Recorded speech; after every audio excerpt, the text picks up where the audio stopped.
Assalamualaikum warahmatullahi wabarakatuh. Pada suatu hari, saat Rasulullah SAW berada di masjid, seorang sahabat datang menghampirinya. Ia mengeluh karena merasa sulit mengerjakan sholat dengan khusyuk. Seringkali ia masih teringat akan hal-hal lain, termasuk urusan rumah tangga, utang piutang dan lain sebagainya. Rasulullah SAW kemudian berkata, "Tidak ada orang yang dapat sempurna dan khusyuk sepenuhnya dalam mengerjakan sholat dari awal hingga akhir." "Saya bisa ya Rasulullah." Tiba-tiba Sayyidina Ali bin Abi Thalib menyela dengan yakin. "Baiklah, jika memang benar dapat sempurna dengan khusyuk dari awal hingga akhir, akan kuberikan sorbanku yang terbaik sebagai hadiah untukmu," kata baginda Rasulullah. Kemudian Sayyidina Ali pun mengerjakan sholat sunnah 2 rakaat. Terlihat beliau mengerjakannya dengan penuh kekhusyukan. Namun setelah selesai, Sayyidina Ali tampak murung. Rasulullah SAW bertanya, "Apakah kamu bisa mengerjakan dengan khusyuk dan sempurna wahai Ali?" "Dari rakaat pertama sampai sujud terakhir, saya masih bisa khusyuk ya Rasulullah. Namun ketika hendak salam, saya teringat akan sorban sebagai hadiah yang baginda janjikan ya Rasul," kata Sayyidina Ali dengan murung. Rasulullah SAW mengatakan bahwa kekhusyukan itu memang tidak mudah, sebab khusyuk itu diukur oleh Allah sebatas kemampuan manusia. Namun ketika pikiran sudah terbawa urusan lain ketika sholat, segera kembalikan lagi kepada sholat. Jadi khusyuklah kita dalam sholat. Allah Subhanahu wa Ta'ala berfirman, "Dan dirikanlah sholat. Sesungguhnya sholat itu mencegah dari perbuatan-perbuatan yang keji dan mungkar. Dan sesungguhnya mengingat Allah, yaitu sholat adalah lebih besar keutamaannya dari ibadah-ibadah lain. Dan Allah mengetahui apa yang kamu kerjakan." Quran Surat Al-Ankabut ayat 45. Para ulama sepakat, semua sahabat Rasulullah SAW adalah mustaqim, yaitu lurus dan adil. Itulah sebabnya mereka mendapatkan martabat dan kedudukan yang tinggi. Ini dapat dibuktikan dalam hal kekhusyukan mereka saat sholat. Hati mereka hanya tertuju kepada Allah Subhanahu wa Ta'ala dan melalaikan masalah di seputarnya. Dalam benak mereka yang ada hanyalah kebesaran dan keagungannya. Mereka merindukan surga yang telah dijanjikannya, serta perasaan takut akan azabnya. Ketika sholat, konsentrasi mereka bertambah kuat tatkala membaca ayat-ayat Al-Quran dan seolah berdialog langsung dengan Sang Khalik. Dikisahkan, suatu ketika saat Urwah bin Zubair sedang sakit pada betisnya, ada yang menganjurkannya agar bagian yang sakit itu dipotong, namun ia menolaknya. Penyakit itu menjalar ke bagian atas tubuh. Menurut sahabat Nabi yang lain, jika penyakitnya telah sampai ke tulang lutut, maka dapat menyebabkan kematian. Namun Urwah hanya bisa pasrah dan menyerahkan segalanya kepada Allah Subhanahu wa Ta'ala. Beliau sempat menolak ketika seorang tabib hendak mengamputasi kakinya.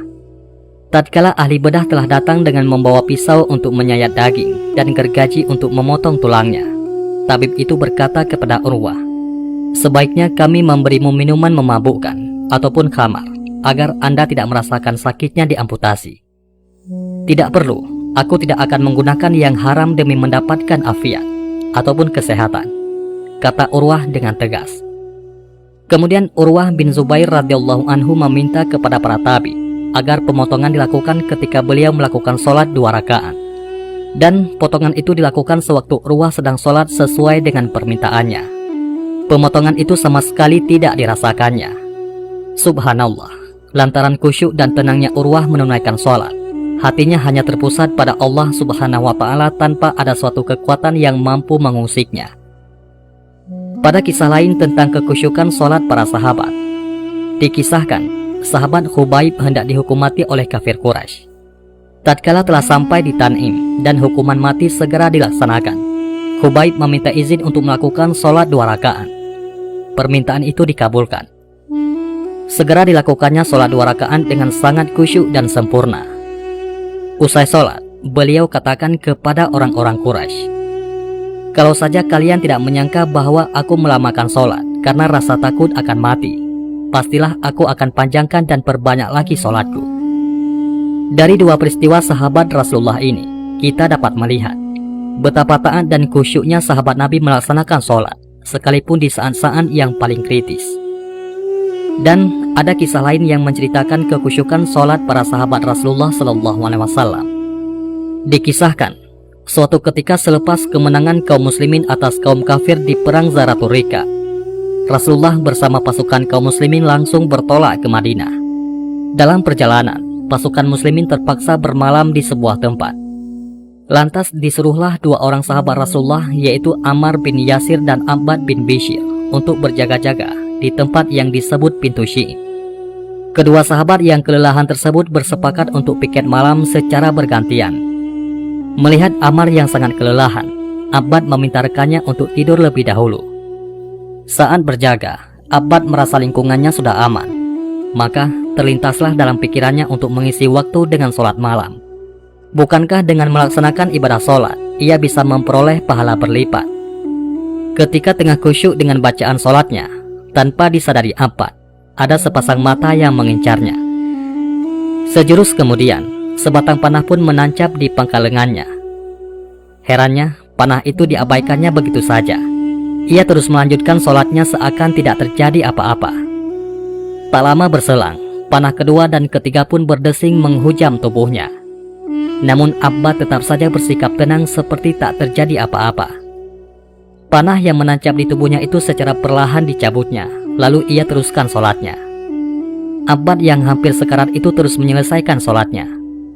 Setelah salam, barulah ia tarik rekannya, yaitu Ammar yang tertidur. Spontan saja, Ammar yang baru terbangun dari tidurnya sangat kaget melihat rekannya yang sudah bersimbah darah. "Gantikan aku mengawal, karena aku telah kena," tutur Abbad dengan sisa tenaganya. Si pemanah pengecut itu pun lari tunggang langgang melihat banyak di antara kaum muslimin yang sudah terbangun. "Subhanallah, kenapa saya tidak dibangunkan ketika kamu dipanah yang pertama kali tadi?" tanya Ammar kepada Abbad radhiyallahu anhu. "Ketika aku salat tadi, aku membaca beberapa ayat Al-Quran yang amat mengharukan hatiku, hingga aku tak ingin untuk memutuskannya. Demi Allah, kalau bukan karena takut mengabaikan tugas yang diperintahkan Rasulullah, aku akan biarkan orang itu membunuhku hingga aku selesaikan bacaanku," ujar Abbad. Itulah kisah kekhusyukan para sahabat Rasulullah SAW dalam melaksanakan sholat, baik itu ketika melaksanakan sholat wajib maupun sholat sunnah. Demikianlah seperti yang dikisahkan dalam kitab Bidayah wa Nihayah karangan Imam Ibnu Katsir. Mudah-mudahan dengan kisah ini dapat menguatkan ataupun bertambahnya keimanan kita kepada Allah Subhanahu wa Ta'ala. Dan mudah-mudahan kita dapat meniru akhlak para sahabat Rasulullah. Dan sebelum kita akhiri, marilah kita bersalawat kepada baginda Nabi kita tercinta, Rasulullah Muhammad SAW. Allahumma sholli ala Sayyidina Muhammad wa ala ali Sayyidina Muhammad. Mudah-mudahan ini semua bermanfaat. Assalamualaikum warahmatullahi wabarakatuh.